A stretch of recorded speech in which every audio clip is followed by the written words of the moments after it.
Today we're talking about a new set of changes on PTS. This is the second one now for Season 7. We already had the first set where we saw nerfs to Bastet and Odin primarily, and also some other gods that were targeted outside of that. And now we see those same gods targeted again, and also some more changes to solo lane. Some of these changes we can just briefly talk about and it'll be relatively covered, and then the last one we're going to talk a little bit longer about at the end of this. But let's begin with the god changes here. So as 7.1 PTS nears its end, we are adjusting a few more things. Interesting note here that they're already coming toward the end. I thought there would be more changes before that, but oh well. These changes pertain to things that were already planned to be changed in 7.1. We have been closely monitoring the community discussion and PTS gameplay for input about the update. During PTS, we need to be careful about our changes. One that requires additional art and code could cause issues to delay the launch. So these are planned for 7.2. There is discussion of design concerns and balance concerns we have not yet addressed, and many of those are reasonable concerns but will need to be looked at in 7.2. Thank you for all your communication and PTS testing during this time. It has most certainly made 7.1 a better update. And then the first part here is to Bastet. Bastet is performing well on PTS and nerfs were necessary, but many Bastet players voiced their concerns about the most recent adjustments. I was one of them, I expressed that just yesterday. We are reverting those, then adding another nerf to her ultimate. Bastet's jungle clear speed and base damage on her 1 and 2 and 3 is already lower than usual, so lowering those further caused some negative experiences. Instead, damage is being shifted off the ultimate to lower her top end damage and encourage her to rely more on her base kit. I said that just yesterday that I think that Bastet already doesn't feel that strong in very early game anyways, and then she scales weaker into mid game and that just becomes really rough for her and she just becomes an old bot basically. And now we see exactly that here. We see pounds being reverted to 80 to 300 back to 80 to 340 like it was before. And the same with Razor Whip here from 30 to 90 to 30 to 110. Sorry about the thunder outside, by the way. And the mana cost is decreased a little bit in this process as well, from 60 to 80 to 40 to 60, which I don't think was initially changed. So just a little bit of a benefit there, just adjusting the mana cost to be a bit more reasonable in terms of what we usually see these days. And the big change here that adjusts against this now is Guardians of Bast, the ultimate, decreased bonus damage from 30 to 50% to 20 to 40%.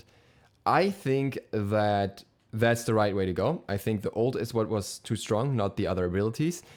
I am surprised that they're only scaling it down by 10% per rank. I would have expected the max rank to be 30%.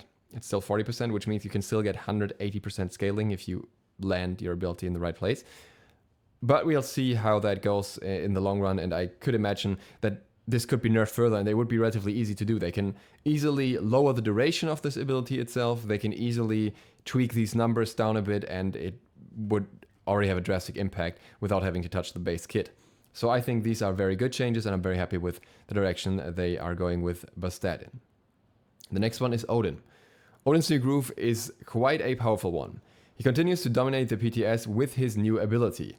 This ability can stack a very high amount of damage if players manage to hit an enemy with all 4 instances of damage, so the damage is being lowered.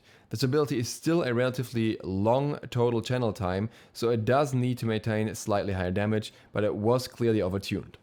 So what was done here is the pulse damage was decreased from 35 to 115 to 25 to 105 per pulse. You have 3 pulses.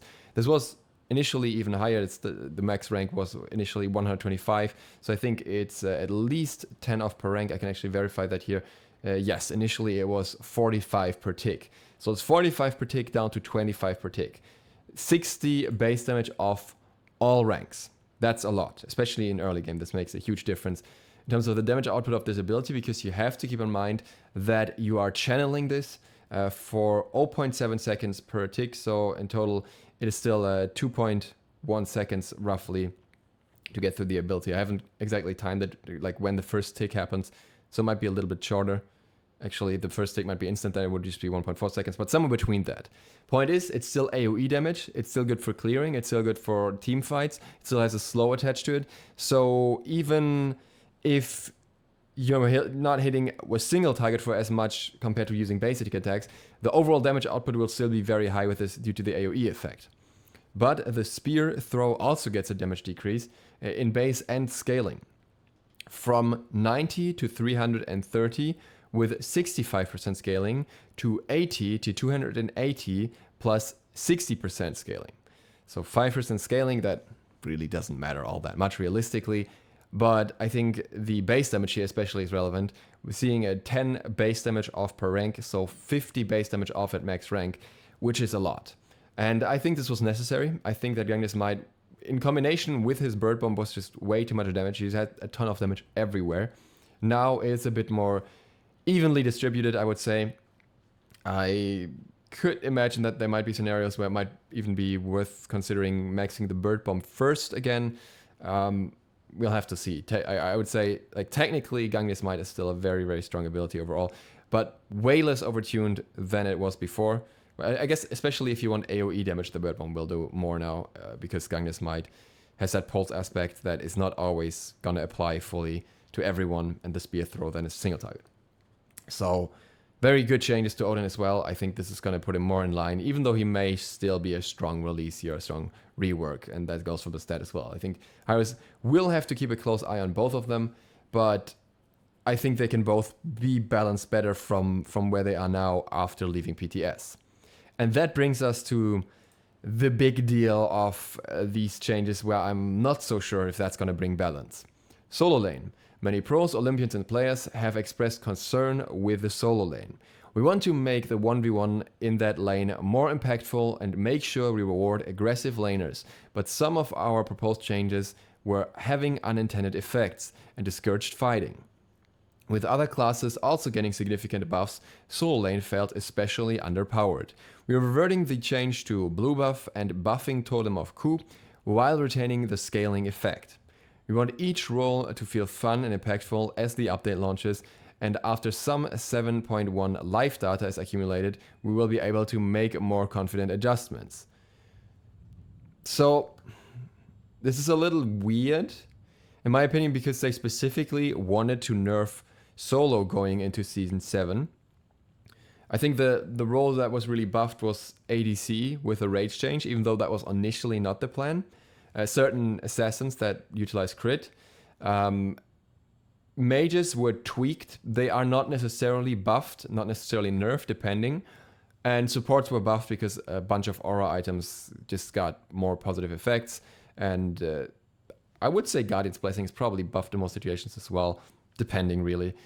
But solo lane was kind of one of those roles that gets buffs through the aura items, the support items as well, many of the tank items, with the exception of Nemean taking heavy nerfs, which was in the second stage anyways, and I still don't get that one.